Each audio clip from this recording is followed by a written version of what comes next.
A topic we can't leave aside because it's extremely important and has a worldwide impact is the Einstein case. In relation to the President of the United States, Donald Trump, Mark Einstein, the brother of Jeffrey Einstein, this financier who has already passed away, has broken the silence and makes very strong statements about the case, says Jeffrey Einstein's brother, Mark. That he knew things that would harm President Donald Trump. In other words, that Jeffrey Einstein knew secret things, let's say, about the president. In an interview with Corey de la Acera, Mark stated that the autopsy was not allowed to be declared, nor to identify that it was a suicide. I mean, he thinks that they get rid of him? According to forensic experts Michael Baden and Christine Roman, the evidence suggests he was murdered, not simply eliminated.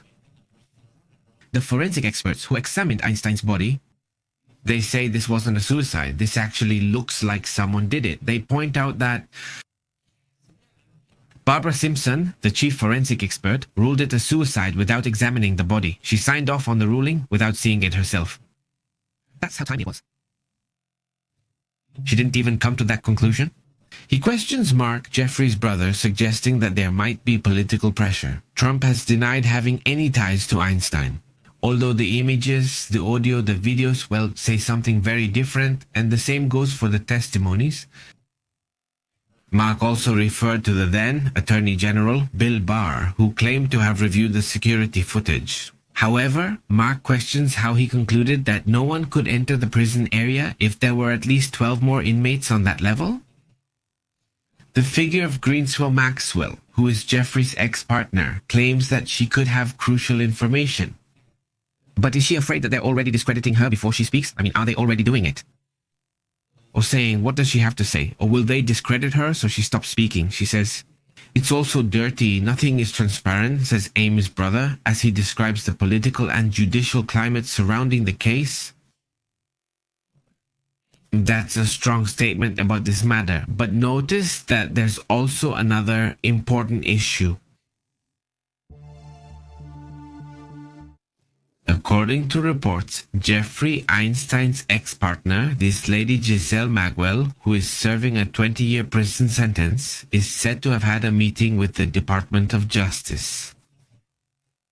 Now it's known that it lasted 6 hours, a little less than 6 hours, 5 hours and something in that prison.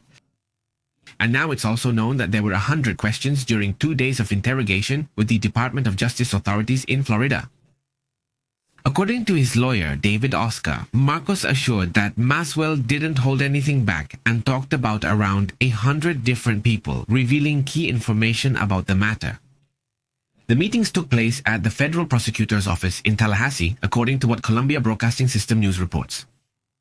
The same lawyer states that they were asked about everything one could imagine, especially about the full content of the documents that have been revealed to us.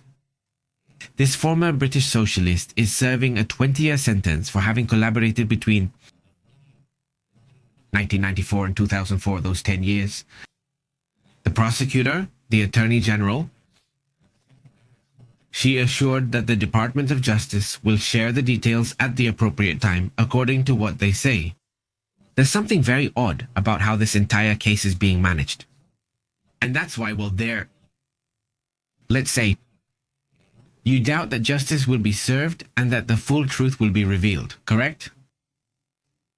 For now, let's discuss other key issues. At this moment, it's striking that the Cuban regime is acknowledging mistakes and internal shortcomings in the midst of this situation, a complete crisis. According to reports, the Cuban regime chose an unusual tone, even self-critical. The official commemoration of July 26th National Rebellion Day, as they call it, became a space where, according to reports, the political leadership tried to combine the call for internal unity, but also the acceptance of problems. Prime Minister Manuel Marrero stated that the situation they are experiencing is a complex one. They say, I would say, a failed situation, right? But well, that's what Mr. Manuel Marrero calls it. According to what Mora reports, he warns that Cuba faces enormous challenges, both internal and external, and he described the context as one of the most difficult the country has ever faced.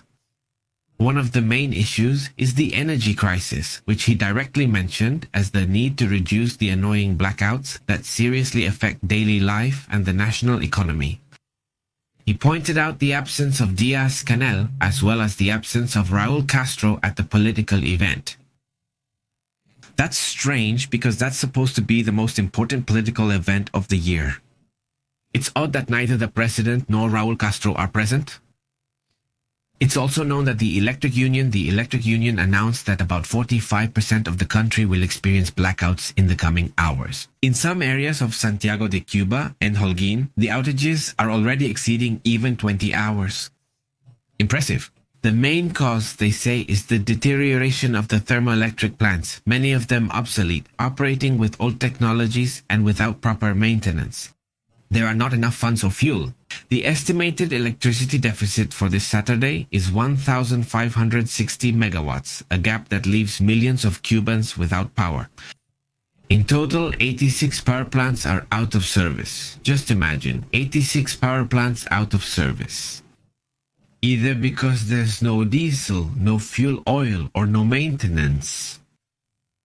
Independent experts estimate that between $8 and $10 billion are needed to modernize the electrical system, an investment that for now is impossible. In that region of the world, in that country, in the Caribbean. Let's move on to another topic. Curiously, there's a protest and a vote happening in Taiwan. A vote in Taiwan where the Taiwanese reject the proposal to expel the legislators aligned with the Chinese regime. It was expected that in this vote, they would vote to expel those legislators, those politicians, specifically legislators who are more in favor of the Chinese regime, right? So a vote was held. Well, what do people want? Do they want to kick us out or not? Well then. The voters of Taiwan rejected the recall referendum that sought to expel 24 legislators from the Nationalist Party Kuomintang, which is considered very close to China. The vote represented an unprecedented attempt by the ruling Democratic Progressive Party to change the balance of power in the legislature. The Kuomintang and its allies hold a slim majority in parliament with 52 seats compared to the Democratic Progressive Party is 51. This result frustrated Lai Ching-te's government's aspirations to regain legislative control. Another 7 Kuomintang legislators faced a similar process or will face it on August 23rd. We'll see how it goes in those new elections or in those new referendum votes that will take place in a little less than a month.